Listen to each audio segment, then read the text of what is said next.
trouble again. Don't we do that? Whatever they tell us is what we believe in.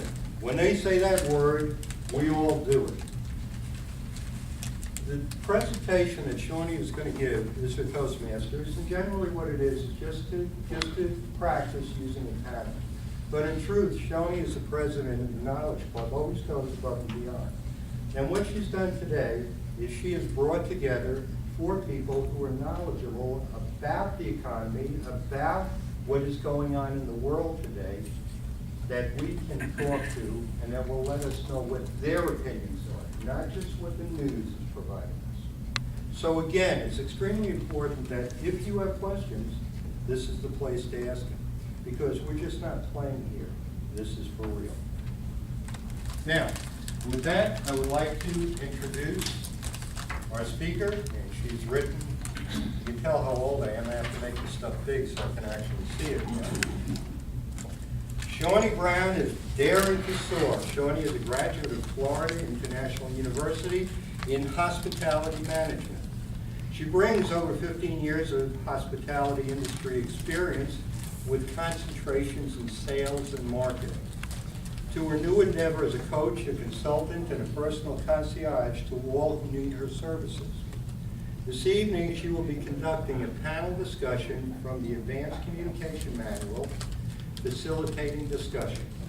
Her discussion topic, Measuring Success in 2010, Economically, Socially, and Morally. Is this the best of times or the worst of times? Her major objective is to identify differing viewpoints to be addressed by her panelists with a 25 to 30-minute time frame. Please help me welcome our very own Shawnee Brown and her panel.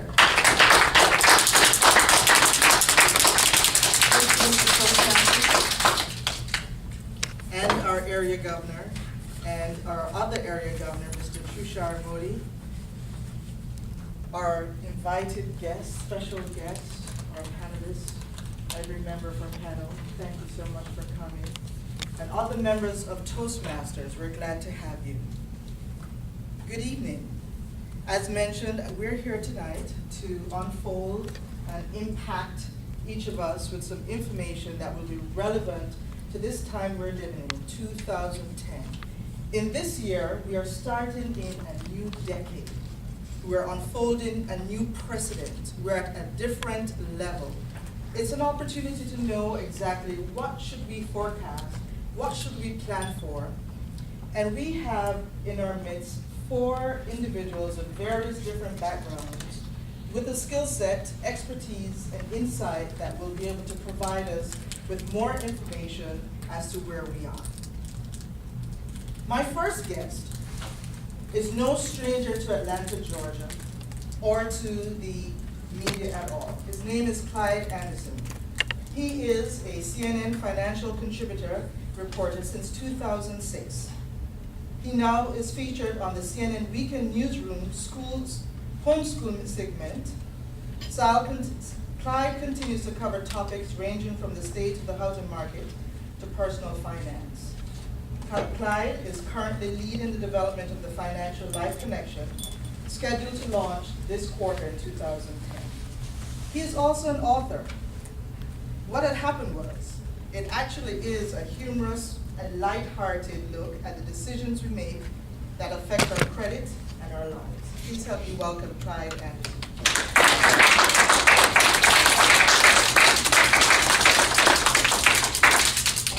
To Clyde's left is Mr. Paul Wilson Jr. He is armed with zealous vigor to motivate and hearten people from all walks of life to extract buried gifts, talents, and strengths and use them to live more abundantly. He creatively blends powerful inspiration with practical instruction, empowering listeners to discover, develop, and drive their dreams to unleash their potential to impact the world. He is also an author, and he's an author of the book, Dream Big in 3D. He's a trainer, he's a coach, a chief inspiration officer of Biznovations. It's a company that inspires and designs creative solutions that empower individuals and companies to maximize financial and social profitability. Please welcome Paul Wilson.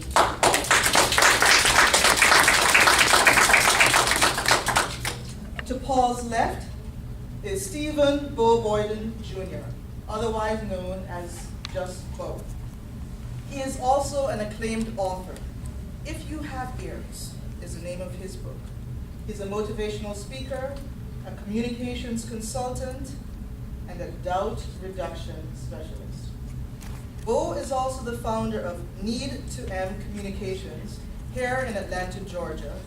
It's a training, coaching, and consulting company dedicated to helping business community and family leaders reach rewarding new levels of clarity, motivation, and focused empowerment communications. Help me welcome Mr. Bo Boyden Jr.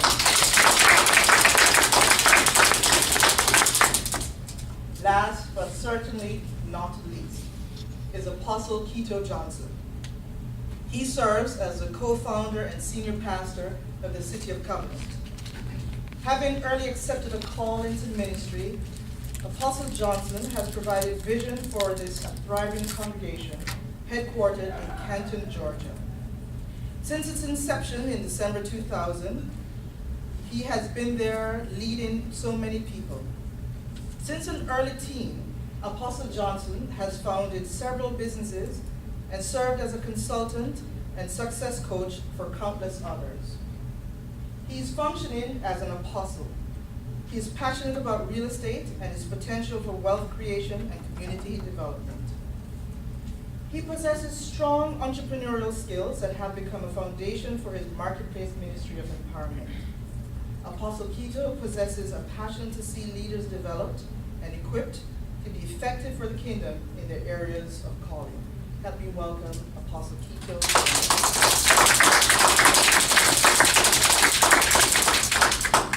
Now that we have been introduced to our panel and we recognize the weight that they carry, as our panel discussion question is, measuring success in 2010, economically, socially, morally. Is this the best of times or the worst of times? I'd like to ask each panel member to tell us, is this the best of times or the worst of times? Clyde, we'll start with you. I'm one to believe that the glass is half full, so I would say that this is the best of times. I believe that there are things that have been put in the media, there's things that we read in the paper, and we see on our television consistently that say the other. But I definitely believe that this is one of the times that there are endless opportunities, but you just have to be able to find them. You have to open your eyes to see them and recognize an opportunity what's in front of you. So I definitely believe that this is the best of times if you are a student, if your eyes are open, and you're ready to receive what's there for you. Thank you, Clyde. Go ahead, Paul. Tell us what you think. I'm going to actually build on what Clyde said. I believe it absolutely is the best of times. And I'll use a term that, based on a lot of the news that you hear in the media and other places, I'll call it recession depression. And that basically adds up to cynicism, pessimism, and defeatism. And if you eat what the media is feeding you and what other organizations or whoever is feeding you, you will come down with recession depression. And it will cloud your vision and actually keep you from seeing the opportunities that really exist out there. I was reading a study recently, and it said that over half of the current Fortune 500 were actually started either in a recession or a depression. And so then the question I would have to ask is, who right now is coming up with the idea to be the next Fortune 500 company in the middle of what some are calling a recession? Bo? All very excellent answers, of course. I'd have to say, I believe it's both. I believe it's both the best of times and the worst of times. Because that definition is very personal in nature. As a society, nationally, internationally, we've got some financial challenges. But as Paul mentioned, those financial challenges are what real opportunity are birthed from.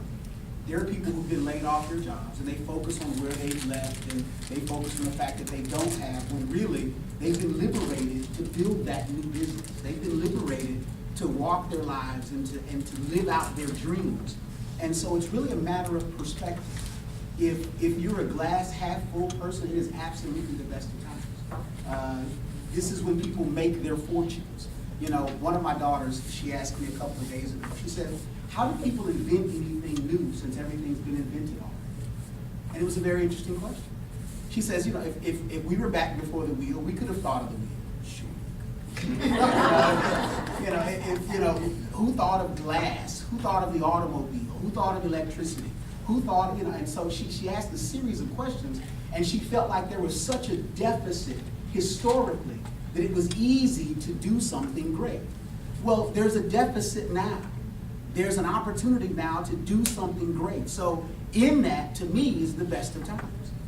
We're liberated to do things that we otherwise would have felt unempowered or hindered or inhibited in order to do. So I feel like it's both. But that's just me. Apostle? I absolutely concur with what everyone has said, and if I could ditto what Bo has just said, I would. I do believe that it is the best of times and the worst of times, depending upon one's perception. I also believe that opportunities of a lifetime come around at least once a week, and it's just we have to make sure that we're getting the right information, that we expose ourselves to the truth.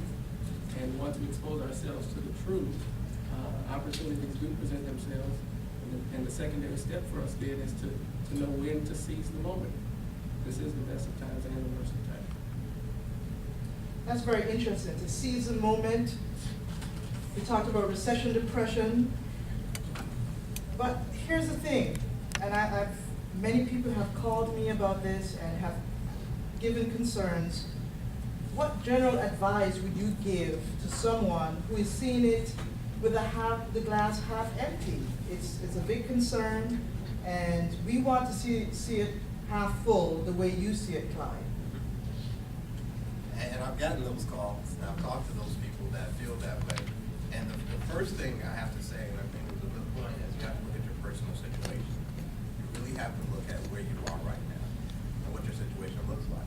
And usually when I start talking to somebody, I can get to learn more about them and learn where they are and why they are in that place. We all have got special talents and gifts. It's just a matter of being able to tap into them. But some people don't recognize what those talents and gifts are. And it's easier a lot of times, I tell my friends that it's great for me to give information. I can do that so easy. It's harder sometimes for us to turn on ourselves and talk to ourselves in that way and say what we need to do, or why we're good at something and how we can take that thing that we're good at and make something of it. So what I would tell that person is really try to explore. What do you love to do? What is that thing right now that's inside of you that you love to do, that you do well, that you get enjoyment out of? People used to always tell me, what would you do for free? And I would say nothing. Nothing. I didn't get it. And what I learned is the more I started talking to people about their personal finances, about credit, about how to change their situation and move from A to Z, I realized I wasn't getting paid for it, but I was doing it. And that's when it hit me. This is part of my passion. This is something I love to do, so I would do it for free. I'm doing it for free. And when you find that thing that you have that you would do for free, that thing that you love to do, that thing that other people probably have been telling you do that so well, or you bake that thing so well, that cake you made yesterday was delicious. Sell it, package it. We don't take the things that we have enough and try to package and present it as a business or as an opportunity. We all have gifts.